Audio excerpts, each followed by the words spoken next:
En plus des barres de l'ILS, un repère supplémentaire est affiché pour aider au suivi de l'ILS. Ce repère, c'est le ILS Command Steering Cue.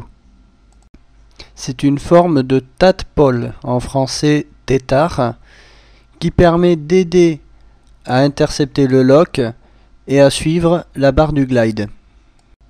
Nous allons voir en image comment on utilise ce steering cue et voir également comment il change au cours d'une finale ILS. Sur cette image, nous sommes en phase de capture du lock. On peut voir que la barre du glide étant embutée en haut de la barre du localizer et qu'elle apparaît en forme discontinue. Cela signifie donc que l'on n'a pas encore capturé le glide.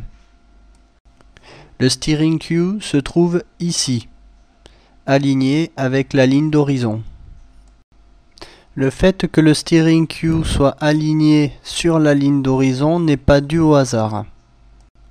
En effet, en étant sur la ligne d'horizon, le steering cue nous informe de maintenir le palier jusqu'à la capture du glide. Mais avant de capturer le glide, nous allons d'abord chercher à nous aligner sur le lock. Pour cela, on va aligner le FPM avec le steering cue. Voici ce que l'on obtient lorsque l'on aligne le FPM avec le steering cue. Le steering cue apparaît au milieu du FPM. En gardant le FPM aligné avec le steering cue, on va alors arriver sur le localizer et ceci va nous permettre de rester sur le lock. Lorsque l'on va capturer le glide, c'est-à-dire que la barre du glide va passer en trait continu et qu'elle va devenir active, à ce moment-là, le steering cue change. Une queue apparaît en haut du steering cue pour indiquer que le glide a été capturé. On attend ensuite que la barre du glide descende jusqu'au niveau du FPM pour débuter la descente. Pendant cette phase, on continue à piloter le FPM sur le steering cue. Le steering cue restera sous cette forme si l'ILS se déroule correctement. Si l'on commence à passer trop haut sur le glide, le steering cue va légèrement changer. Il va afficher un symbole supplémentaire au-dessus de la queue du steering cue. Ce symbole en forme de croix vous indique que vous n'avez pas intercepté le glide ou que vous l'avez raté. Ce symbole s'affiche également lorsque vous commencez à passer légèrement haut par rapport au glide. Dans ce cas, vous devez augmenter la pente de descente pour aller rechercher le glide.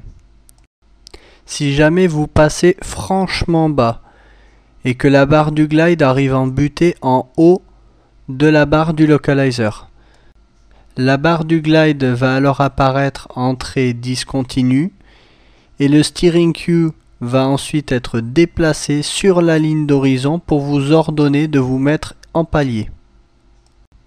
La queue du steering cue aura au passage disparu puisque l'on ne captera plus le glide. Voici une image d'un ILS correctement effectué. Les barres ILS du localizer et du glide forment ici une croix parfaite. C'est ce que vous devez obtenir pour effectuer un ILS parfait. Le vecteur vitesse, le FPM, est superposé avec le steering cue.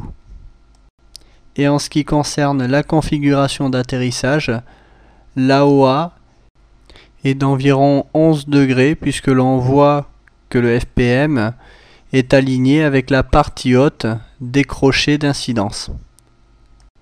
Si vous effectuez un ILS correct, l'ILS devrait vous amener à un point de toucher des roues se situant au niveau des marques d'aboutissement sur la piste, les deux grandes marques blanches. Il vous restera bien entendu à effectuer l'arrondi au moment du toucher des roues. Maintenant que nous avons étudié l'utilisation du lock et du glide, nous allons passer à la lecture de la distance. Les informations de distance peuvent être lues uniquement en tête basse. Le voyant marqueur beacon s'allumera lorsqu'on détectera un marqueur ILS. Celui-ci s'allumera en vert pour un outer marqueur et en bleu pour un middle marqueur. En plus du voyant qui s'allume, vous pourrez entendre le code Morse correspondant à la balise lorsque vous passerez verticale celle-ci. L'information DME peut être lue via le cadran en haut à gauche du HSI. Attention, vous devez au préalable avoir rentré le canal TACAN correspondant au TACAN de la base sur laquelle vous effectuez l'ILS et vous devez être également en mode TACAN ILS. Si ça n'est pas le cas, la distance que vous lirez sur le HSI sera la distance qui vous sépare du steer point sélectionné et non pas du TACAN. Assurez-vous donc de placer le bouton Instrument Mode sur TACAN ILS.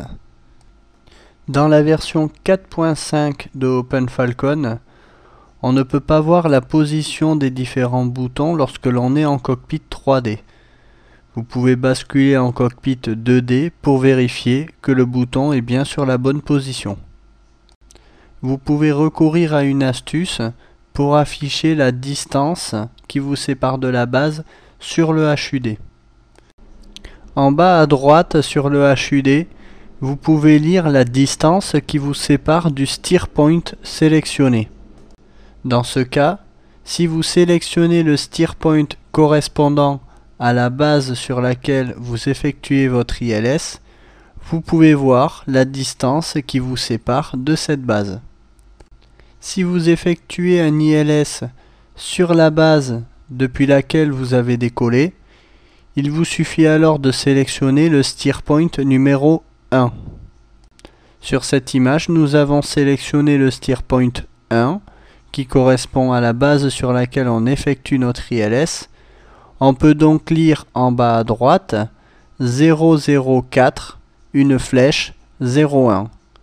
Cela signifie que la distance qui nous sépare du point 1 est de 004 nautiques.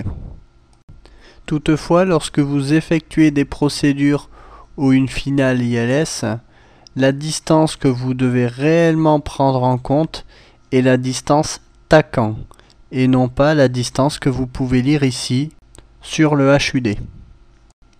Maintenant que vous savez ce qu'est un ILS et comment interpréter les informations qui vous sont données dans l'avion, il ne vous reste plus qu'à mettre ceci en pratique et à vous entraîner.